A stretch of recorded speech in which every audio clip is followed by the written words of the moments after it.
안녕하세요. 주디입니다. 제가 지금 금리 차트 좀 보고 있어요. 금리 차트는 꽤 오래전부터 봤던 겁니다. 작년에 금리 올라가고 있을 때부터 금리 얘기를 했어요. 그리고 이제 여기서 고점 찍고 나서 1년 뒤에 이제 하락이 온다라는 것도 말씀드렸어요. 딱 1년 뒤부터 금리 인하가 1년 좀 더 걸릴 수도 있고. 그래서 여름 때 또는 빠르면 여름, 그리고 이제 그 후부터 이제 금리가 하락 시기가 온다고 말씀을 드린 적이 있는데, 이거는 근데 딱히 때려 맞추는 거는 아니고, 기존의 데이터가 이제 그랬기 때문에, 뭐 제가 잘나서 그런 게 아니라, 금리 차트 보는 분들 다 아시잖아요. 지금 그 금리 차트 보면서 이제 어떤 얘기 할 거냐면 약간 좀 무서운 얘기 할 것 같아요. 혹시 주변에 지금 공고사직 당하는 분들 계십니까? 내 아들이 공고사직을 당했다. 내 지인이 공고사직 당했다. 근데 아직 30대야. 이런 분들 계십니까? 아니면 우리 회사가 이번에 넘어졌다. 이런 분들 계시나요? 자, 지금 제가 이 얘기를 하는 이유는 뭐냐면 제가 주식하는 디자이너 채널 할 때 많은 분들하고 소통을 했는데 그때 이제 끝까지 남은 분들 몇 분하고 아직도 대화를 하고 있어요. 최근에 이제 단타를 도와드리는 건 아닌데 단타에 대한 몇 가지 얘기를 좀 하면서 대화를 하고 있는데 그분 중에 한 분이 이번에 공고사직 당했어요. 30대 초반입니다.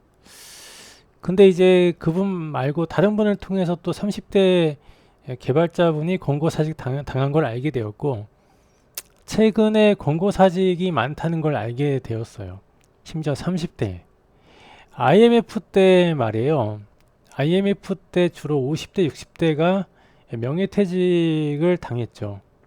근데 지금은 30대에 메일로 공고사직을 당하는 상황이고요.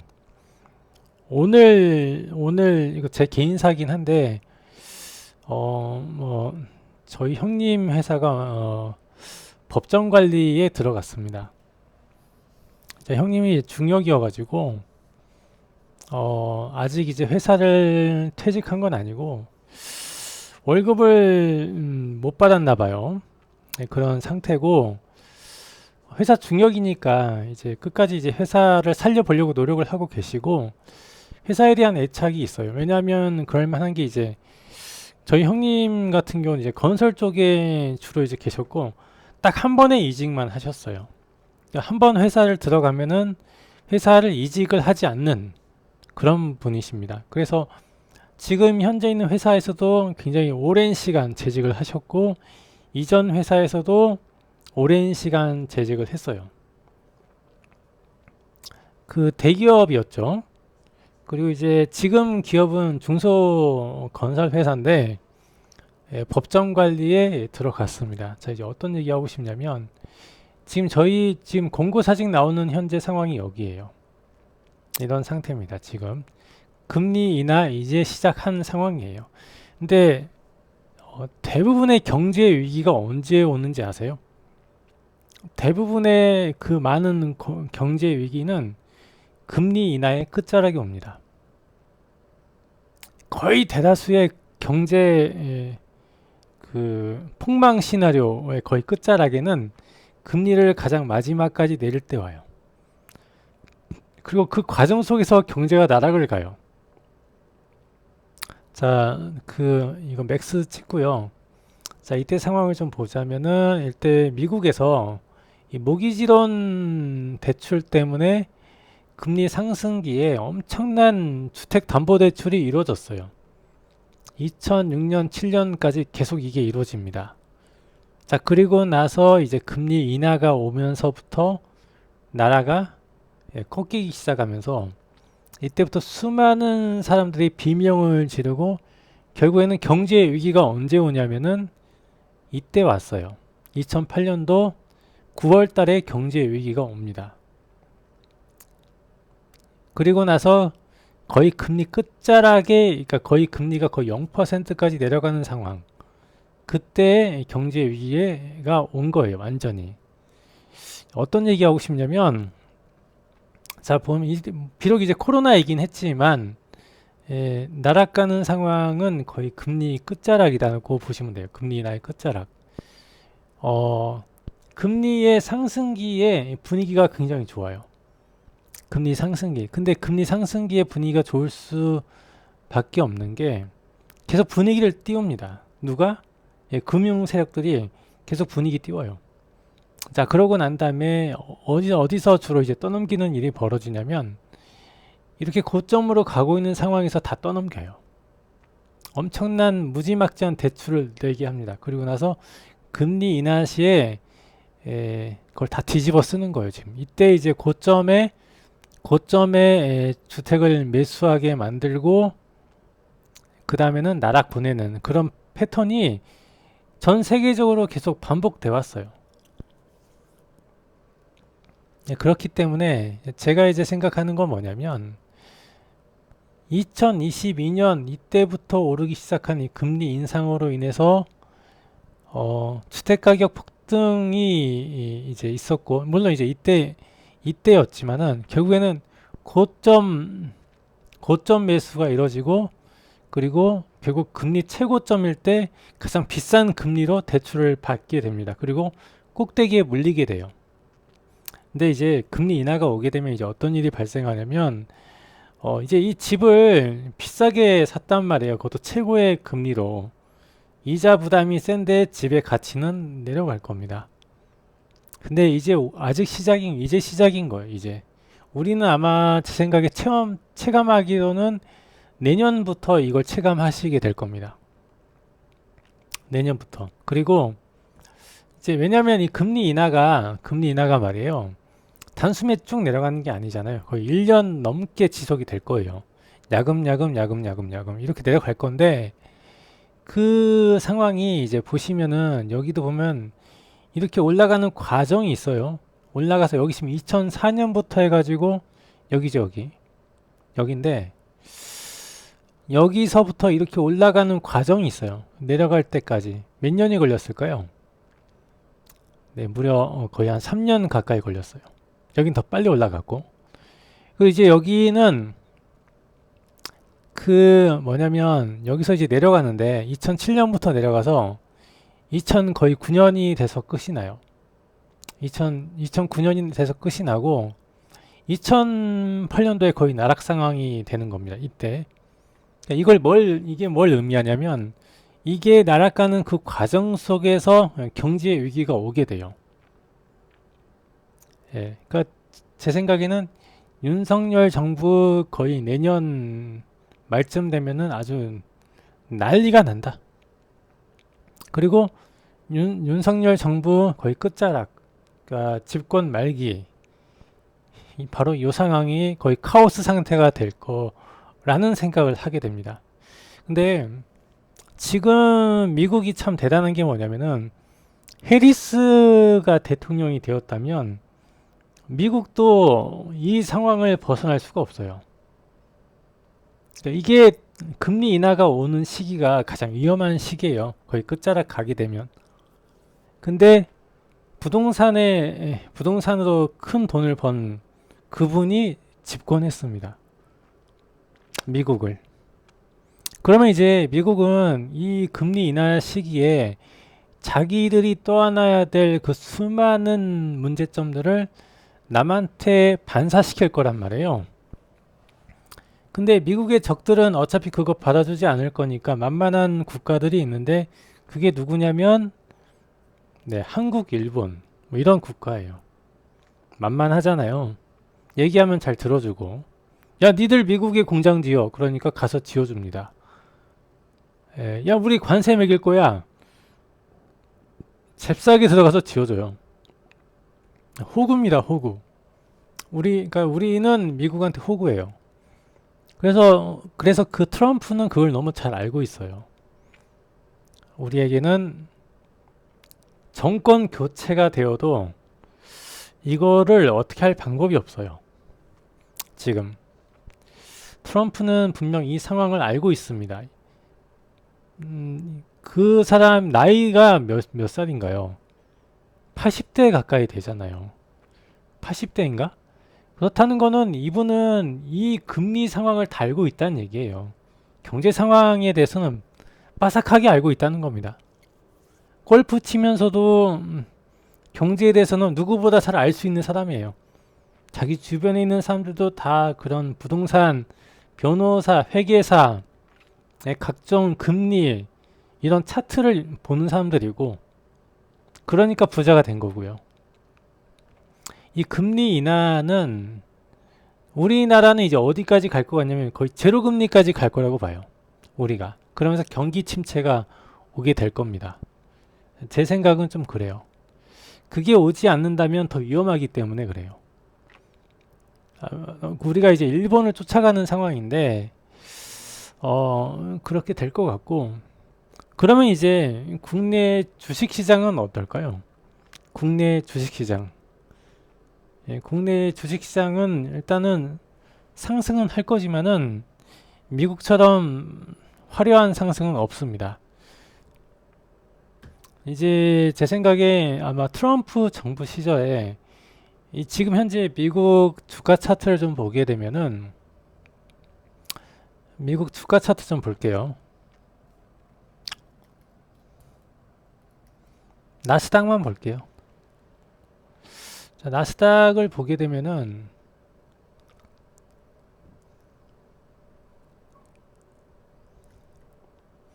나스닥이 지금 보면은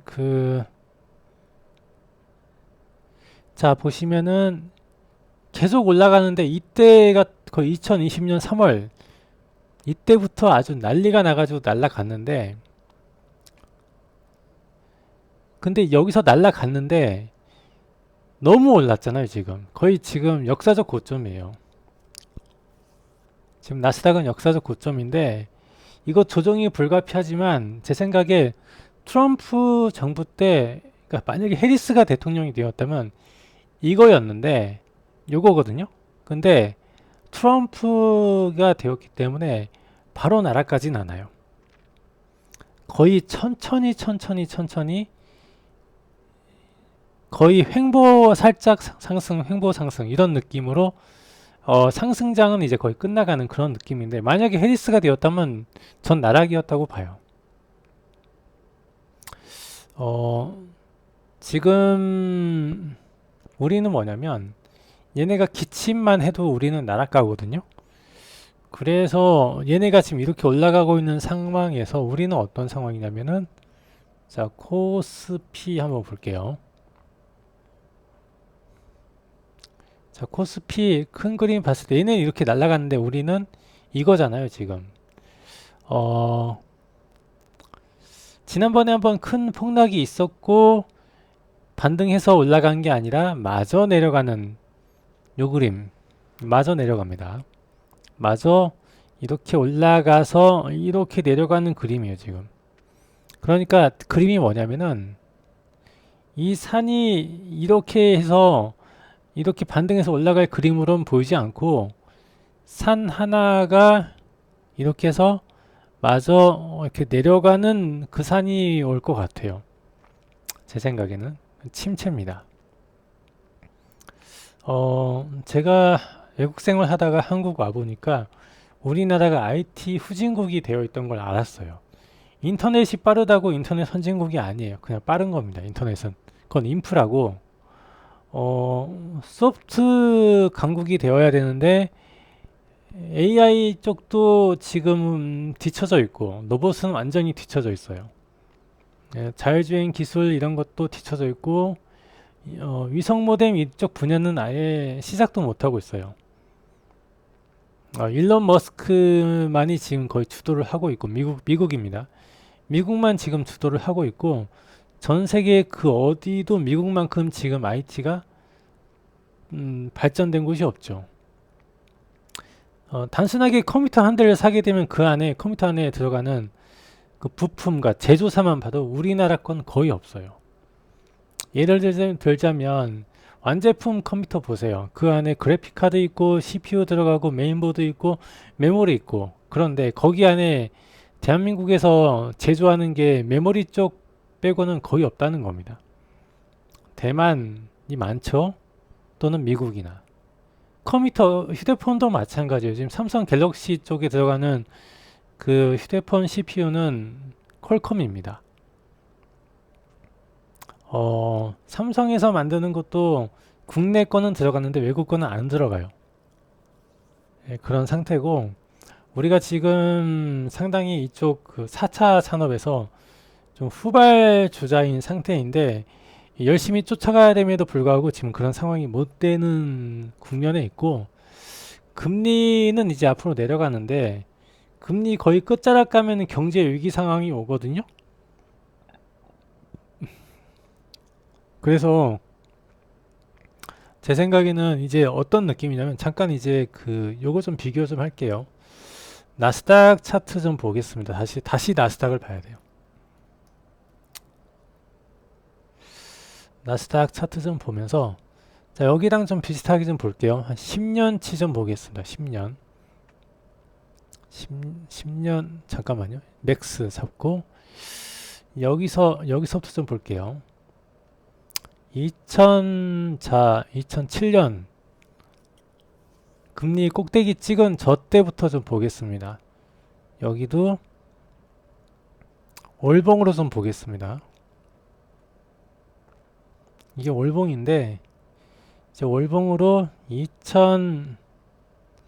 여기죠? 2007년, 2008년, 2007년 10월 달부터 이제 날아가기 시작합니다. 꼭지 찍고, 이게 금리 꼭대기였어요. 금리 꼭대기였고, 이때부터 금리 날아가잖아요. 그러면서 주가 차트 역시 폭망입니다. 이렇게 내려간다는 얘기예요. 2009년, 2008년 12월 금리가 거의 원위치가 되었어요. 자, 2008년 12월 달 좀 보겠습니다. 2008년 12월 달, 네, 이 상황이에요. 주가는 아직도 바닥을 찍지 못한 상태. 한 번 더 밀고 올라갑니다. 그런다고 해서 바로 회복을 못했어요. 자, 어쨌든 그 후에 이제 미국의 그 주가 지수는 계속 성장을 했어요. 그리고 나서 이제 한번 폭락이 오는데, 그 폭락이 여기죠. 2020년 이때 1월부터 폭락이 와서 2달 동안 내리꽂았어요.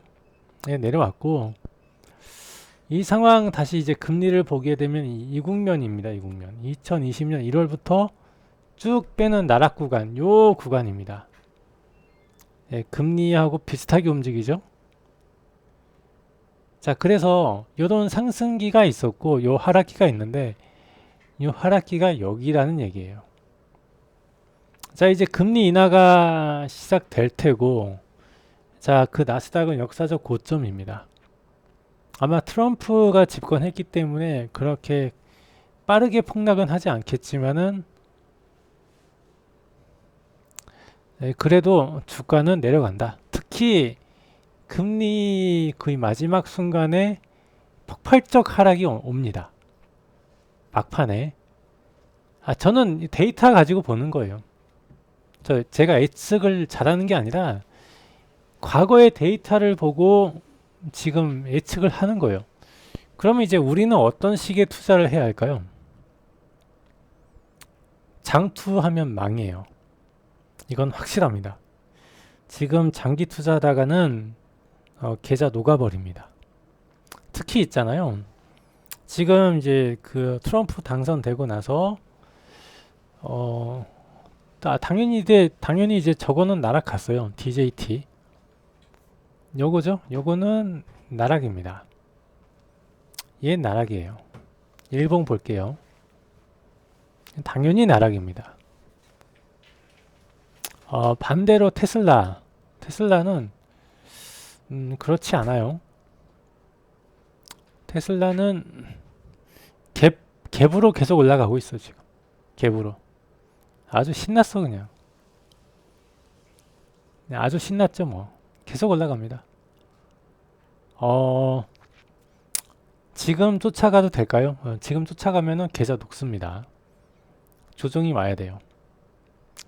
일단 폭락할 때 모아가야 돼요. 얘는 폭락할 때 모아가야 돼요. 폭락할 때 모아야만 다시 올라갑니다. 일단 여기는 워낙이나 강력한 호재들이 있었기 때문에 이때는 어쩔 수 없었고 한번 조정이 와야 돼요. 조정이 올지는 모르겠는데 이 기업, 이 테슬라가 하는 이 사업들 어떤 사업 하는지를 잘 아셔야 됩니다. 자율주행이 로보택시잖아요. 인공지능 컴퓨터가 채용이 된 자동차, 로보택시, 그리고 로봇 산업입니다. 로봇을 만들고 있어요. 로봇입니다. 실제로 2026년도 양산이 목표예요. 가격도 지금 정해놨어요. 로보택시도 마찬가지입니다. 비슷해요. 2026년 양산이 지금 목표입니다. 기가팩토리도 있기 때문에 불가능이 아니에요. 몇 가지 여러 가지 이제 규제가 있을 건데 그거를 타파하기 위해서 트럼프하고 손을 잡았습니다. 그래서 이제 미국이 이끌고 갈 거예요. 이제 미래 산업들 AI 관련된 그런 쪽도 이제 주도해서 갈 겁니다. 어떤 얘기냐면 이제는 계잡주 같은데 시선을 돌리면 안 돼요. 그리고 그 일론 머스크가 진행하고 있는 그런 산업들 외에 다른 산업은 투자를 좀 조심해야 돼요. 언제 갑자기 폭락해도 이상하지 않아요. 그리고 이제 방향은 정해져 있거든요. 어떤 산업들이 가는지. 그러니까 그쪽에서만 장기 투자를 하는 것도 좋고 그렇지만 장기 투자보다는 단기성 투자를 해놓는 게 좋다. 스윙이나. 제가 보기에는 그래요. 그러니까 스윙이 좋을 수도 있고 얘네들 그러니까 요거를 쫓아다녀야 돼요. 지금 얘들 테슬라를 쫓아다녀야 됩니다. 돈 벌려면 이 하락 시기에 다른 거는 다 빠져도 얘는 안 빠져요. 트럼프 집권 시기에는 절대적입니다. 그래서 이제 테슬라가 하는 사업들을 잘 보시고 통찰력 가지고 일론 머스크가 하는 사업을 주목해야 합니다. 그리고 그 산업 관련된 테마에서만 단타 또는 스윙을 쳐야 돼요. 장투는 잘 모르겠고 국내 시장 장투는 하면 안 돼요. 하다가 국내 쳐버리고 폭락하고 회사 쪼개기 하고 무슨 뭐 갑자기 사채 끌어오고 뭐 이상한 공시 떠가지고 날아갑니다. 그렇기 때문에 국내 주식은 장기 투자하면 위험해요. 오늘 어떤 일이 있었냐면 제가 그 TEMC라는 요겁니다. 요거 이제 오늘 폭락했거든요. 이렇게 제가 웬만하면 버티는데 이거 못 버텼어요. 이렇게 깨고 내려가니까 전저점 깨고 내려가니까 못 버텼어요. 신규 상장주는 아닌데 2023년도에 상장한 그래도 좀 나름 따뜻한 따끈따끈한 그런 주식인데 이쯤에서 이제 들어갔다가 여기서 들어갔어요. 여기서 잡았거든요. 그래서 이제 스윙 해야지 그랬는데 갑자기 공시 터지고 날아갔어요. 어떤 공시냐면은 악재죠 뭐. 근데 제가 제일 싫어하는 게 이제 저점 깨고 내려가는 건데 이거를 보통 이제 저 같은 경우는 장투 안 하는데 여기는 이제 한번 바닥 찍고 올라왔기 때문에 가려나? 좀 방심했어요. 원래 이제 저는 이런 데서 보통 매도 하거든요. 이런 구간에서.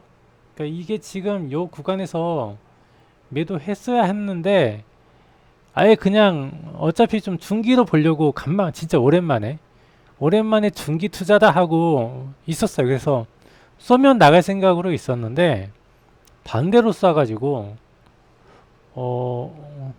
잠깐 투매 요동가? 개미털기인가? 잠깐 하고 있다가 무너질 때 그냥 던졌어요.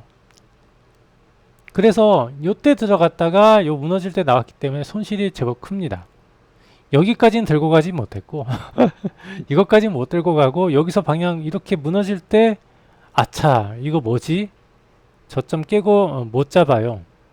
근데 멀쩡한 주식들 이게 지금 어떤 상황이냐면 이게 우량주였단 말이에요. 그러니까 유통 주식도 많지 않았고 영업이익이 꽤 나오던 회사였단 말이에요. 연간 200억 이상 영업이익이 나왔고 매출 대비해서 꽤 영업이익이 나오던 반도체 관련주입니다.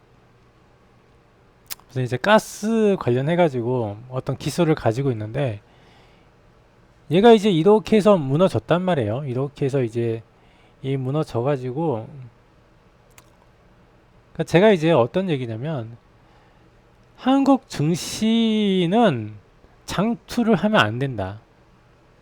한국 증시는 장투하면 안 되고 관심 종목으로 보세요. 관심 종목으로 보다가 그 종목이 뛰어오르면은 잡고 수익 나면은 그냥 던져버리는 그런 단타성 시장이기 때문에 대한민국 증시는 그런 식으로 보시는 게 맞고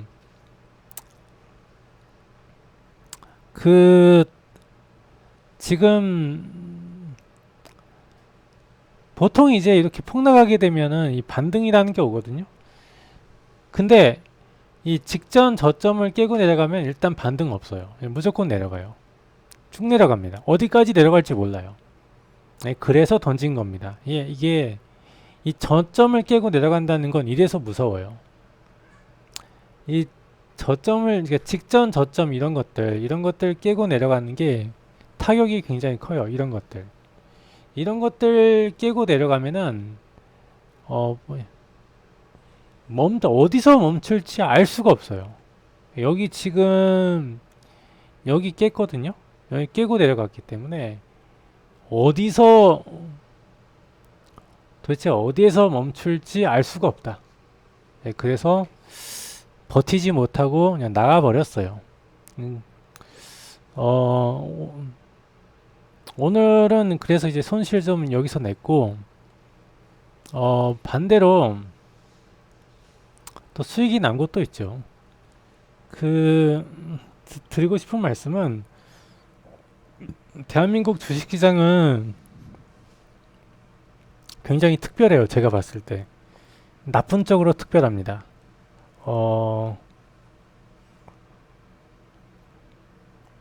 대한민국 정치인들이 서로 권력 좀 가져가 보겠다고 서로 비방하고 태클 걸고 대한민국을 위해서 서로 협력하지 않고 어떻게 해서든지 딴지 걸고 태클 걸고 회방 놓고 어떻게 해서든지 꼭 그 엿을 날려야만 하는 그런 정치인들 덕분에 대한민국은 지금 현재 계속 후퇴 중입니다. 박근혜, 문재인, 윤석열로 이어지는 삼진 아웃 상태예요. 그래서 이 삼진 아웃에 이거는 엄청 혹독할 겁니다. 이 삼진 아웃의 결말은 윤석열 정부 마무리 때 올 건데 엄청나게 강풍이 될 거라고 봐요. 국내에서 실업자들 넘쳐날 수 있고 부동산 폭락으로 인해서 자살하는 사람들도 많아지고 가계 부채가 감당이 안 되는 상황까지도 오게 될 겁니다. 그런 상태고 지금 현금을 비축해야 되는 상황이 돼버렸어요. 오죽하면은 그 워렌 버핏 그 형님이 지금 엄청나게 현금을 박박 모으고 있어요. 야, 이거 지금 경제 위기다. 튀자 이런 느낌이에요. 그래서 워렌 버핏 이 형님은 이 금리 요 상태에서 거의 다 떠넘기기를 마무리 짓는 상태예요, 지금. 배당주들 빼고는 거의 다 던진 걸로 알고 있어요. 그래서 제 생각에는 이제 그 배당주를 봐야 되는데 국내 배당주는 보면 안 돼요. 네, 외국으로 눈을 돌려야 합니다. 코카콜라. 아, 이렇게 하면 안 나오는구나, 역시. 자, 그 배당의 0티어 코카콜라입니다. 네, 코크 나오죠, 여기. 네, 여기 코카콜라 컴퍼니 여기입니다. 자, 여길 봐야 되는데, 자, 볼게요. 지금 이제 여기가 월봉으로 좀 볼게요. 여기는 월봉으로 봐야 돼요. 큰 그림 봐야 되는데, 자, 2008년도 금리 인하 때 폭락했네요. 그리고 이때 이후로 이제 반등해서 요거는 악재에 따라다니는 종목입니다. 나스닥 차트 쫓아다니는 거기 때문에 지금 하락기네요. 하락기고 여기 이제 그대로 이제 미국 그 경제를 반영하고 있나 봐요. 먼저 선반영했네. 이제 내려와가지고 반등할 때 이제 들어가면 될 것 같은데 어디까지 내릴지는 모르겠어요. 내려왔다 이제 반등해야 되고 그거 있어요. 그 경제가 엄청 안 좋아질 겁니다. 그 주식 장투하면 망하니까 그 4차 산업 중에서 일론 머스크 주도하고 있는 그쪽 산업에서만 스윙을 하세요. 폭락했을 때. 스윙 들어가는 위치는 폭락했을 때입니다. 걔네들 내려왔을 때 관련 테마주 폭락하면은 살짝 넣어보는 겁니다. 그리고 폭등하면은 뭐 장기 투자고 뭐고 없어요. 그냥 수익 내고 나가야 돼요. 그냥 그러니까 단타를 해야 되는 상태고 단타 스윙 약 그 단기 스윙입니다. 초단기 스윙 뭐 2주 3주 정도 한 달 이상 보지 않는 겁니다. 폭락하면 딱 한 달 복만 보는 거예요. 한 달, 두 달 정도 연속 상승이 거의 안 올 테니까 그런 느낌으로 지금은 투자를 할 수밖에 없는 상태고 배당주도 배당 끝나고 나서 다시 하락을 할 거니까 지금 이제 배당주를 매수할 시즌이에요, 사실. 근데 이게 매수하는 게 옳은지는 잘 모르겠습니다. 들고 있으면 망할 수도 있어요. 그 영업이익이 계속 올라가는 그런 종목들 빼고는 좀 위험하고 특히 이런 거 있어요. 뭐 저기 뭐 재건한다, 뭐 재건주 이런 거 있을 수 있는데 단기 테마입니다. 안 가요. 잠깐 오르고 끝납니다. 그러니까 테마주에서 장기 투자하지 마세요. 테마주는 그냥 그때가 고점이에요. 상승할 때가. 장대 항복 났네? 그날이 고점이에요. 연속 다음날 또 갈 수도 있긴 한데 다음날 또 가면 그냥 폭락입니다. 그런 식으로 보시면 되고 국내에서 예를 들자면 이겁니다. 자, 슈어 소프트텍 이거 사라는 거 아니에요. 자, 보면은 얘도 이제 상장한 지 얼마 안 됐기 때문에 상장하고 나서 지금 날아가고 있잖아요. 지금 이제 내려가고 있는데 그렇다고 그냥 막 내려간 건 아니에요. 어느 정도 폭락하고 나서 내려가다가 멈추니까 다시 상승기가 왔고 올라가다가 멈추니까 다시 하락기가 왔어요. 그리고 나서 이제 여기도 다시 내려가는 중입니다. 지금 올라가는 중인지 내려가는 중인지는 이제 봐야 아는 건데 제가 보기에는 요걸 바닥이라고 봤을 때는 상승기가 오는 것일 수도 있지만 장투보다는 거의 하락이 아닐까 이렇게 빠지고 있다가 방향 꺾으면 들어갈 듯. 거기서 보면은 여기서 지금 이렇게 장기 투자하게 되면은 여기서 이렇게 꺾여가지고 이렇게 내려갈 가능성이 없는 게 아니에요. 꺾이면 더 내려갑니다. 이렇게 저점 깨고 더 내려가요. 그래서 이런 것들 무조건 상승할 거라고 보지 마시고 단기성 스윙을 해야 합니다. 단기성으로 투자를 해야 돼요. 이런 식으로. 그래서 줄 때 먹고 나가는 투자를 해야 돼요, 지금은. 예, 그런 상황이고, 물타기를 웬만하면 하지 마세요. 그러니까 주가가 내려가다가 반등하기 전까지는 물타기는 하지 마세요. 물렸다고 하면 그냥 물타기 하지 마시고 손절하십시오. 내가 졌다. 실수했다. 인생에 실수를 했네. 이번에 배우자. 폭락한 종목이 어떤 산업인지 보세요. 얘가 지금 자율주행이잖아요. 자율주행이면은 폭락할 때 한번 봐보세요. 반등하는지. 예, 그때부터 스윙 투자입니다.